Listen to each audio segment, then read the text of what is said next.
So we looked at Salesforce as well. We looked at Zoho, HubSpot as well, and did kind of we had demos with all of them, and various salespeople kind of come along and said, we can do this, and this is how it works. It's brilliant because X, Y, and Z, but didn't actually come to us and say, what's your problem? And okay, that's grand. We know what your problem is. We can now give you a solution. This is how our solution will solve those problems. It was very much, here's the product. This is what it does. Do you want it or not? One of the members in our sales team here at BearingNet is actually married to someone who works at Avrion. And she said, why don't you speak to them? I can arrange a call, set up a meeting.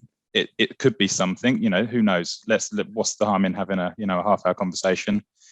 So we set that meeting up, and then some of the guys from Avrion came in, spoke to us, and did exactly that kind of analysis of what our needs were, rather than just, we can sell you this, and kind of explained how kind of customizable they could make the maximizer package for us.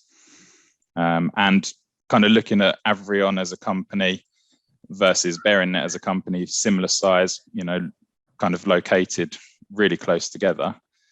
And we thought, it's always worked well for us in the past, working with companies of a similar size, supplier wise, because they kind of understand the morals and kind of how you do business. So ultimately, once we'd kind of done all the weighing up of the various options, our final decision was kind of, which one do we choose? And that was very much ultimately based on who came in and kind of said, what are your needs?